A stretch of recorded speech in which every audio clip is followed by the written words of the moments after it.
Taksiw na, adobo pa.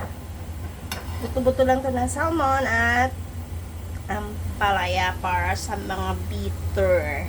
Pero hindi bitter ang nagluto ha. Kaya hindi yon bitter. Masarap yon. So, meron ako dito salmon na buto-buto yan. Binili ni amo ko nung nakarang Friday pa ata. So, dahil nagluto ako ng tulingan nung Friday, hindi ko na siya naluto. So, ngayon, ipapaksiw ko siya. Itatawag muna natin kasi frozen. Nilagay ko siya sa freezer. Tatawag ko muna yan at ipapaksiw ko to. Tapos, nalagyan ko ng palaya. Diba po? Ang gana naman yung tanghalingan.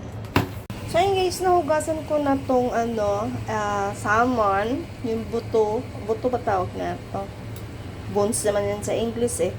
Pwede po to. So, nahugasan ko na siya. Kinat ko siya pala ng kalahati para hindi naman siya mahirap kainin. So, konti lang yan. At nagiwan na ako ng sibuyas dito. Lalagyan ko siya ng ampalaya. So, ang tawag sa luto ko na to ay paksiw na adobo. So, diba? Huwag kayong ano dyan. Para huwag kayong mangyalam dyan. Sa gusto ko ng paksiw na adobo pa eh. So, dahil nga taga Mindanao ako, ganun kami magluto ng paksiw. May toyo at may mantika. So, paksiw na adobo ang tawag ko doon. So, ayan. Marami na siyang tingnan, pero konti lang yan. Isa kainan ko nga lang yan. Char!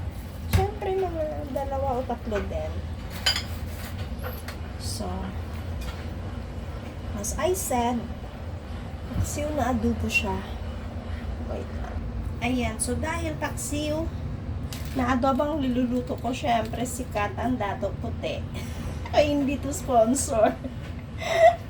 Yan lang talaga yung gamit ko. Kala nyo naman sponsor, no? Sana all. So, medyo madami-dami yan. Syempre, kailangan din natin ng asin dyan. Sana wag umalat.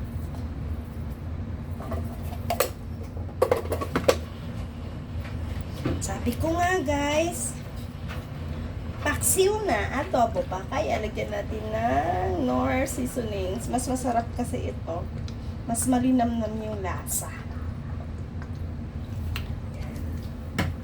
At syempre, dahil paksiw na adobo ulit, may mantika yan.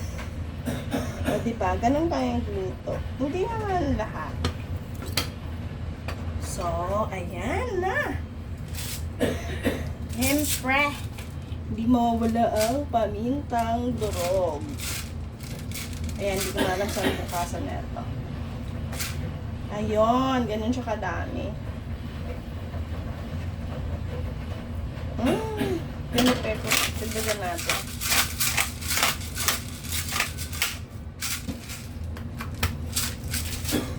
Natural. Buksan natin ang apoy. Sarap. Ayan. So, dahil nga nilagyan ko na siya ng suka, pakukulong ko muna yung suka dyan. So, ayan. Hintayin ko na siyang kumulo at lalagyan ko siya ng kating tubig. Madali lang ito maluto kasi luto lang naman siya. So, kwento muna tayo. Charot. Huwag na naman si Amo. Ako, huwag mo na naman ipasa sa akin yan. At, nakapanood pala ng video ko nung nakaraan na alam niyo for sure na nagkasakit ako. Sa mga nanood So, nagkasakit ako ng halos 1 buwan bago ako naka-recover. But now, I'm fully recovered. Wala na akong wala na akong sipon. Okay na rin yung mga blood pressure ko. Yung sugar okay na rin. Na-maintain na rin. Hirap pag tumatanda. Saka, hindi na ako naliliyo at nakapag-day off na ako. Nung Sunday, okay na. Ito paano, medyo mahina pa nung Sunday. Pero now, I can say na I'm fully recovered na talaga. Dahil na akong kahit anong karamdaman na nararamdaman sa aking katawan. Charot. Thank you. you, Lord. No, nagluluto lang yan kung ano-ano pa sinasabi. Kahit may ampalaya yan, hindi ako bitter.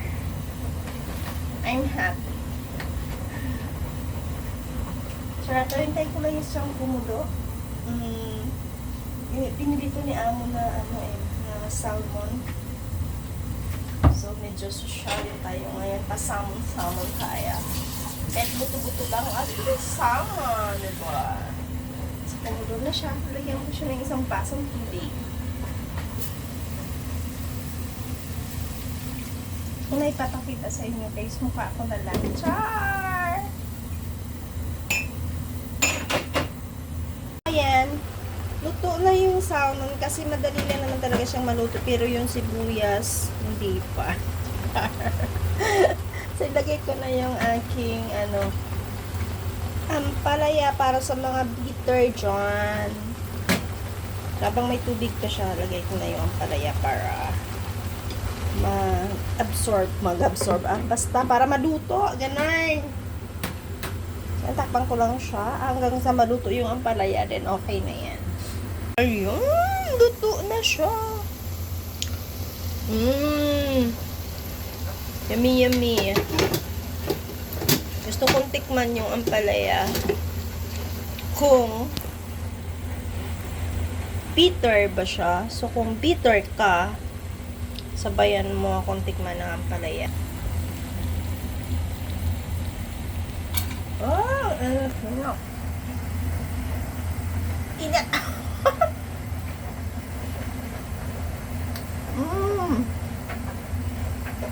Hindi bitter ang nagluto nito. Walang pait sa ampalaya. Masarap. Init. Masarap. Ay, gusto ko nang kumain, pero 11 pa lang, may 20 minutes pa akong hinihintay. So, thank you guys for watching. Bye for now. Nakita ko lang sa inyo kung paano ako magluto ng paksiw na adobo pa. So, ayan, tingnan nyo Nakita ko pala sa inyo. Dahil adobo siya. Nagmamantika yan. May mantika yan, diba? Yung naglagay ako ng mantika kanina, diba? So, ganyan. Ayan po yung sabaw niya. Ang sarap nito, guys. Sarap nito. Ang daming kanin. Uy, paano na lang ang diet? Pero hindi ako kakain ng kanin, ha. Yan lang. Ito lang yung kakainin ko. So, yung ampalaya na yan, pinakagulay ko.